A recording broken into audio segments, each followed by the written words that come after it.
Hey coaches, hope everyone's doing well. I know it's kind of a tough time right now with more restrictions here in Ontario. So I want to do another Canadian video, from our Canadian coaches. Obviously, if you're an American coach checking this out, I think there's always things you can take from the CFL or things you can see from our videos about Canadian football that you might be able to recognize, things that you guys do down south, or just take some things.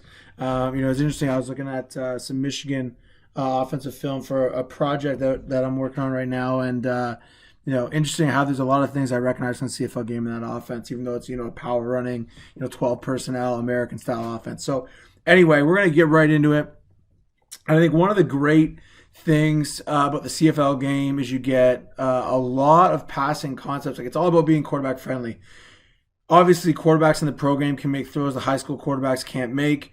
But one of the things that I've seen a lot of teams doing in the CFL is cutting down the split to make these throws a little more manageable.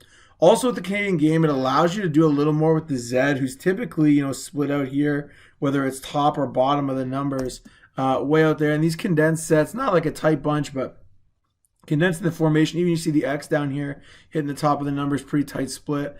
Allows you to get some relationships in the passing game, that I think can really help translate to success. So here's a super simple concept. I'm not sure if Hamilton's trying to show like a snag look where this guy's going to go to the corner and then he ultimately comes back to the post. But what they show on the top side here is like they're going to run some kind of drive mesh, and then you get that kind of swivel or sit back out.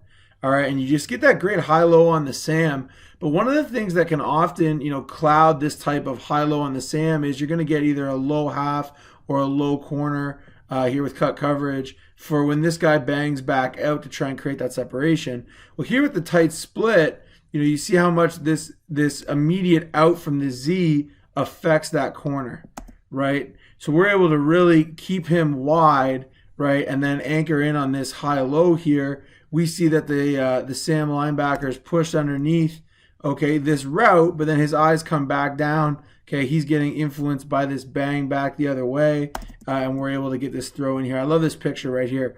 You get the field side stretch, and now we're going to create a triangle over top of those inside two linebackers. So you see here, this is that Mike linebacker. They're in a cover four kind of double cut here, so the Sam's high. So really taking advantage of that with this route concept. But you see really simple high-low here to the field, and then you control the will by almost running that same little bang back concept here. And again, you're going to get two low players. This team's in quarters here with the Sam up, okay, and then you're able to get that high-low. I just really like this route concept, wrapping that front side Mac. And again, if the will wants to drift into that window, you got your backside linebacker control there. So here's another example, again, of the tight split. Now here I know we're talking about tight bunch, but even on the other side, you'll see them walk the X down, okay? What it forces you to do, is really respect this immediate flat area. You can make an outbreaking throw with quicker timing and get the ball away from all these defenders. So here you'll see in the last version we saw how it could be beneficial in the quick game, running that outbreaking route to the field and really stretching that field hook to curl by drawing out the flat player. Here we're going to see it off a vertical shot, play action. You got your comeback here in the boundary, and you got your downfield, post dig concept, which ultimately runs open. And again, I'm not saying that a high school quarterback's going to make this throw. You might run, this route concept. Here he breaks to the post, at 20 yards. You might be breaking to that post at 12 yards and this dig at 14 instead of 20 and 24. Same concept, but again, with those players being tighter, here we get a shot, to that wide receiver deep down the field, and it's just a tighter throw based on the tighter split. You can really even see it here, on the tight split also from the slot backs allows you to help out in pass protection. All right, you get kind of a full slide. And again, you see how much tighter that throw is for the quarterback. Here's another example, and if you notice, this is actually all the same drive.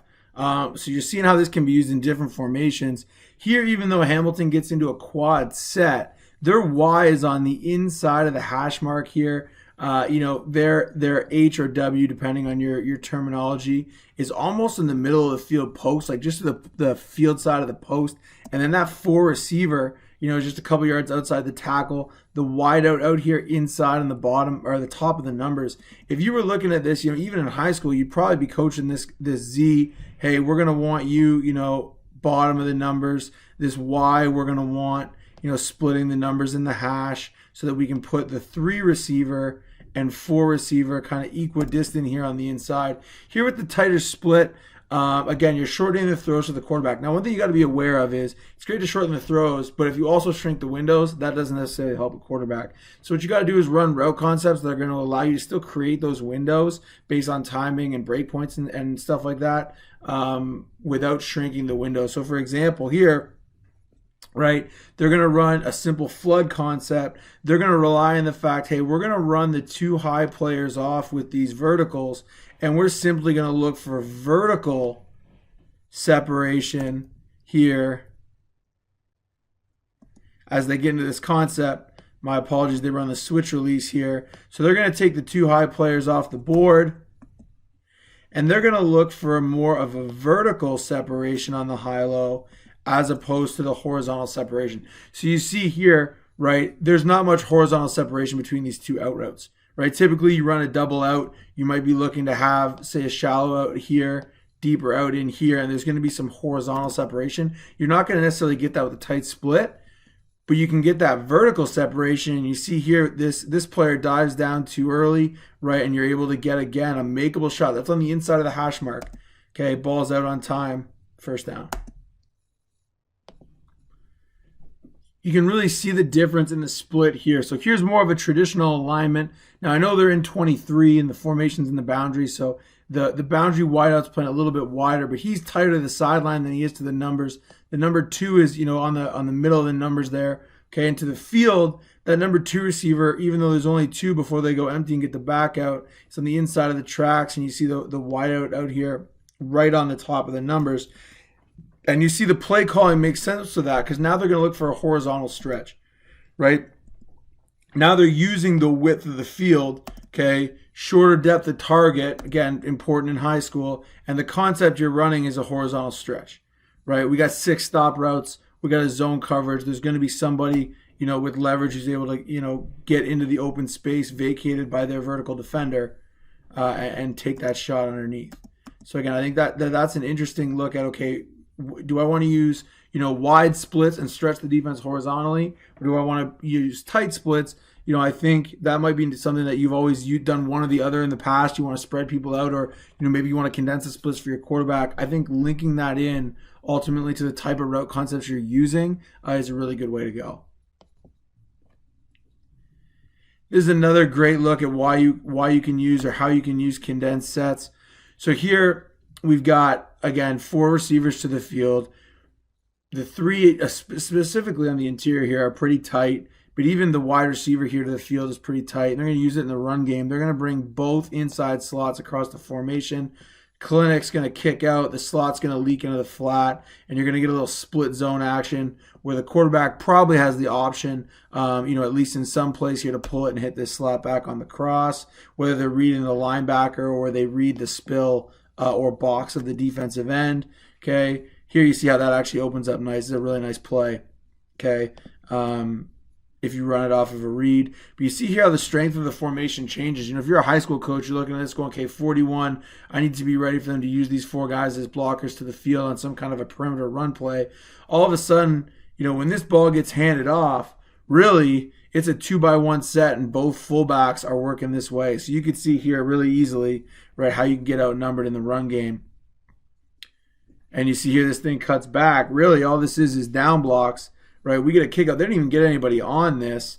If this is if there's an option to pull and throw this or pull and run with a quarterback, you see here how really, really late in the down, they're able to change from a position where, hey, maybe these guys are going to block down and somebody's going to pull around and they're going to run the ball to the perimeter to the field. All of a sudden, those guys are both impactful, number changers in the boundary, changing the strength of the formation super late.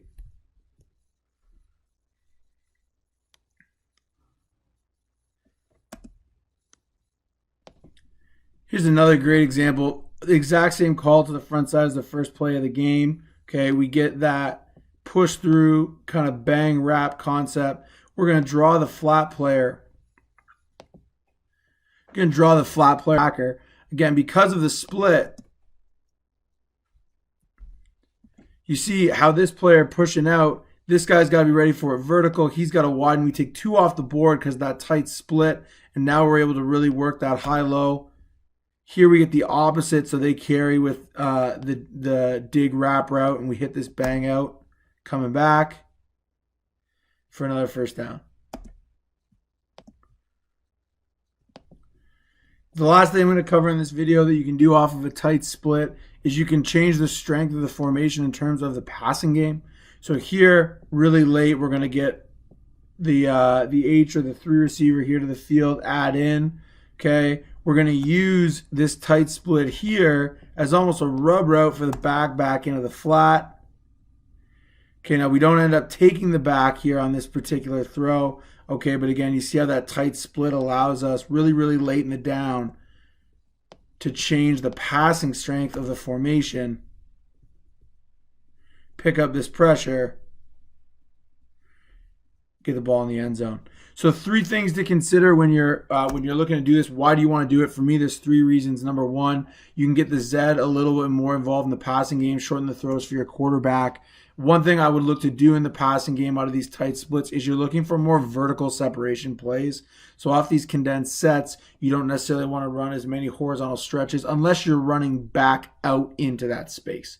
So for example, if you're going to cut down the splits, you probably don't want to just run all hooks from that alignment because you're in a tighter alignment. So unless in your horizontal stretch, you're going to immediately take someone to recreate that space on that that you would want on a horizontal stretch in a snag concept like I drew up there, okay, then it's not going to be as good for you. What you want are more of those vertical separations. The next thing is in the run game, you can quickly add 1 or 2 players. Here, if this is a different, concept, really quickly you could add this player on a jet sweep. You could add them in and crack, right? Lots of different things you can do from that tight alignment with the slots in the run game. And then lastly, you can change the strength of the formation in the pass game, get the running back out, get a slot in, and change the strength of the formation late, help you be successful in the pass game.